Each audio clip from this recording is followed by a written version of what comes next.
Salut à tous, donc pour cette nouvelle interview pour Globe MMA, je suis ici au Tristar en compagnie du combattant français Mansour Barnaoui. Merci beaucoup Mansour pour cette interview. Merci à toi. Mansour, donc tu es l'un des espoirs français du MMA, tu es détenteur de plusieurs titres. J'aimerais en fait connaître un peu plus ton parcours. J'imagine que la plupart des lecteurs de Globe MMA te connaissent, mais pour ceux qui ne te connaissent pas, est-ce que on peut retracer ensemble ton parcours en MMA? Donc aujourd'hui tu as 23 ans, tu as 12 victoires et 3 défaites donc en professionnel. Et je voudrais savoir à quel moment tu as commencé le MMA, où est-ce que tu t'entraînes, et ensuite qu'on parle ensemble de tes différents titres et tes différents combats dans ta carrière professionnelle. À la base, on a commencé chez nous dans un petit quartier, une association, Team Magnum, avec mon coach Aziz. En région parisienne, hein? C'est ça, à Paris. Et voilà, au début, on a commencé à faire les contenders. Ça a bien marché pour moi, j'ai eu la ceinture. Ensuite, on m'a appelé pour le tournoi de 100% Fight avec les meilleurs français, un des meilleurs, quoi. Yves Landu et Julien Bossuge. J'ai réussi à prendre aussi la ceinture de 100% Fight, pareil, à 18 ans. Et puis voilà. Puis ensuite, j'ai combattu, j'ai fait des petits combats pour le Cage Warriors, voilà, le M1, tout ça. J'ai réussi à gagner une ceinture Obama, qui m'ont appelé pour une ceinture en lightweight. Puis après juste ça, on m'a appelé pour le M1. Pareil, on m'a appelé pour une ceinture. Et j'ai tout de suite accepté en lightweight. Puis Là, tu l'as eu, donc là à ce moment-là, tu as eu cette ceinture-là, c'était en début d'année? c'est ça. Là, mon dernier combat, j'ai essayé de... On m'a proposé une ceinture pour la catégorie en dessous, en 65 kg. J'ai essayé de faire le cutting et le régime et tout ça, et de la prendre, et là, ça n'a pas marché pour le dernier. Donc là, depuis ce dernier combat-là, dans ta tête, tu sais que tu ne pourras pas descendre en featherweight. Tu sais que là, ton avenir, il est tracé en lightweight. Pour l'instant, je vais tout faire pour vraiment tout exploser en lightweight. Okay. Par rapport à ton cutting, tu penses que tu t'y mal pris pour ton cutting par rapport à ce combat-là? Tu penses que tu n'as pas eu les bonnes connaissances, les bons éléments? Qu'est-ce qu'il a manqué en fait? À la base, on ne connaissait pas grand monde pour faire le cutting. On sait que les pros à l'UFC ils le font souvent, mais nous, on était entre nous et on ne savait pas comment trop s'y prendre, quoi. Ok, ouais, donc là, pendant le combat, tu as senti que, je me souviens parce qu'on en parlait hors caméra, tu me disais que pendant le combat, il y a certains moments en fait, où tu te sentais presque désemparé, tu lui prenais le dos et là, tu te sentais impuissant. C'est ça, j'avais pas du tout manque de force en fait. Ouais. Mon corps était limite plus là. Ouais, c'est fou, ouais, comme quoi c'est une vraie science, quoi, le cutting. C'est là où le combat, vraiment, c'est plus que complexe. Il y a tellement de paramètres à maîtriser. Et donc là, vous êtes toujours, toi et ton équipe, en train d'apprendre finalement. Oui, c'est ça. Je suis venu un petit camp ici au Tristar pour essayer de bien reprendre et voilà. Ça fait combien de temps là que tu es arrivé ici au Tristar et quand est-ce que tu repars? Ça fera combien de temps en fait là pour ton séjour ici? Ça fera bientôt un mois que je suis ici et c'est pour ma 3e fois que je viens ici. Okay. Et pourquoi le Tristar en particulier? Je sais que déjà la première fois c'était Francis Carmon qui m'avait invité. D'accord. Et voilà quoi, j'ai suivi et je sais qu'ici il y a des bons fighters qui sont à l'UFC et un des meilleurs dans mon cas. Ouais, bien sûr. Et j'imagine que tu as de bons souvenirs là, de tous les sparring que tu as pu faire avec tous les combattants ici professionnels? Oui, c'est sûr. Déjà qui sont forts, puis ils sont cool et voilà quoi. Ouais, ils sont cool avec toi? Ouais, c'est cool. Hein. Et donc alors là, qu'est-ce qu'il en est de ton avenir là, dans ta carrière? Donc là, tu devais a priori recombattre Obama. Qu'est-ce qu'il en est en fait avec l'Obama pour l'instant? Pour l'instant, rien. On n'a pas trop de combats. Enfin, pour l'instant, rien. Là, c'est sûr que bientôt, je devrais défendre ma ceinture en 70 kg pour le M1. D'accord. On a une idée à peu près de la période où ce combat aura lieu? En Russie, je pense. Ce qui est sûr. Et ce sera quand à peu près? Je ne sais pas trop encore. Je sais pas. Premier trimestre de l'année prochaine, j'imagine? Je pense aussi. Et donc ouais, et pour ce qui est du Bama, pour l'instant, pas de piste. Pour l'instant, on ne sait pas trop ce qu'il en est quoi, de cette organisation. Pour l'instant, non, j'attends. Je laisse mon coach gérer ça, Aziz, et voilà. Et alors, qu'est-ce qu'il en est de l'UFC alors dans tout ça? L'UFC... Est-ce que déjà Team Ray combat? Oui, c'est sûr. Je fais tout ça pour y arriver, comme tout le monde ici, je pense. Oui, bien sûr. Mais voilà, il y a des complications.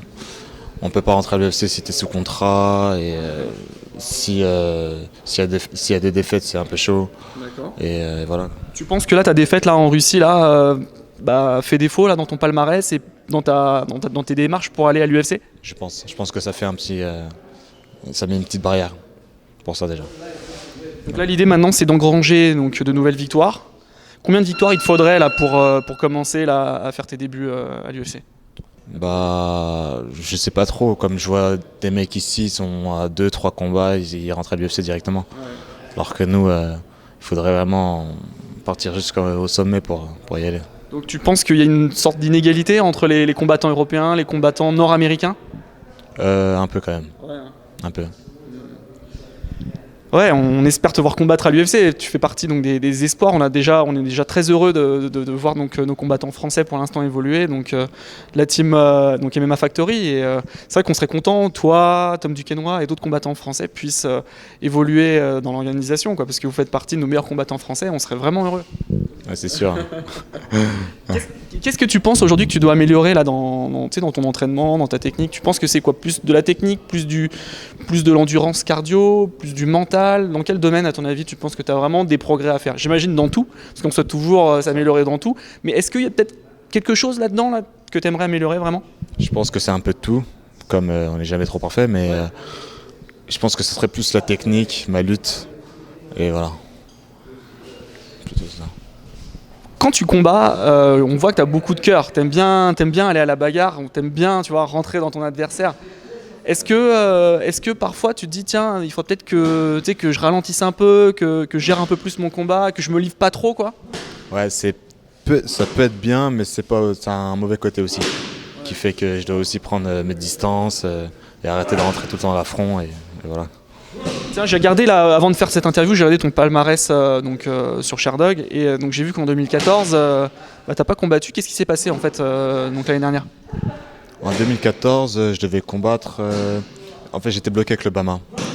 J'avais un contrat signé avec le BAMA, puis j'ai essayé d'avoir plusieurs. Ils ont essayé de me mettre des adversaires, que les adversaires voulaient pas m'affronter, et qui fait que je suis resté longtemps sans combattre. Le jour où ils m'ont trouvé un combat, une semaine avant, je me suis blessé. Qui fait que j'ai attendu encore plus de 6 mois avant de combattre. Et voilà. Tu peux nous montrer ta blessure là? Tu m'as montré là, c'était à l'épaule. C'était à l'épaule. J'ai une opération. Et c'est du tendon pectoral déchiré. Tu t'es fait ça à l'entraînement, ce que tu me disais. C'est ça. Et donc là, la question. Demain, tu as le Bellator qui t'appelle, qui te propose de te combattre. Grosse carte au Bellator, est-ce que tu y vas? Je sais pas trop. Tout ce qui est combat, franchement, je laisse mon coach, mon manager gérer tout ça. Okay. Moi, je fais juste aller dans la cage et combattre.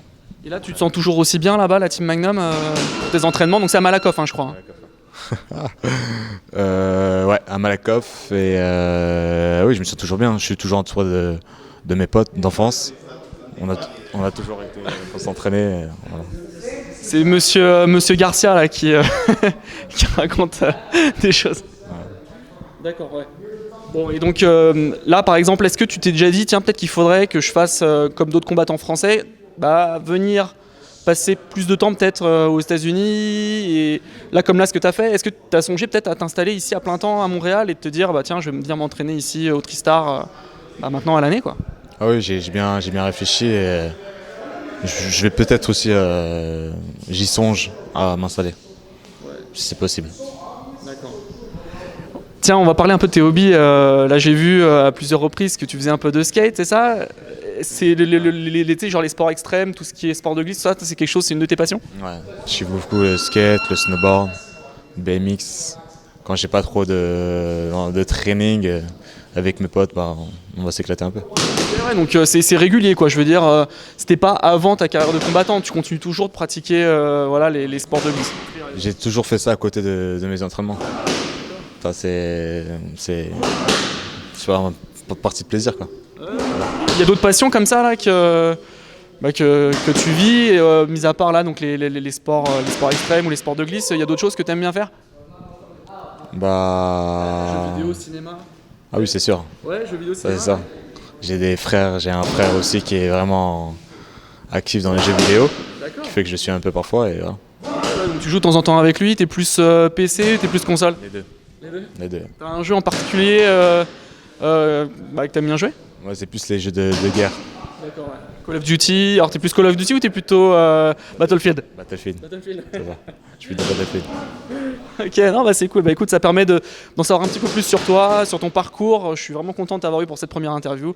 À plusieurs reprises, on avait essayé de se rencontrer, mais c'est vrai qu'avec les agendas des uns, des autres, tout ça, c'est pas forcément évident. Et donc là, maintenant, comme moi je suis ici à Montréal et que tu étais là de passage, bah, c'était le bon moment pour nous pour se rencontrer et puis faire ça. Donc j'espère que vous avez apprécié cette interview. Je vous invite donc à suivre Mansour sur les réseaux sociaux. N'hésitez pas donc à commenter cette interview donc sur YouTube et aussi à la partager et à la liker si vous l'avez aimé. Et merci pour votre soutien. Et puis Mansour, on se dit à très bientôt. Donc on fera une interview probablement donc à l'approche de ton prochain combat. Avec plaisir, hein. Ça marche. À la prochaine.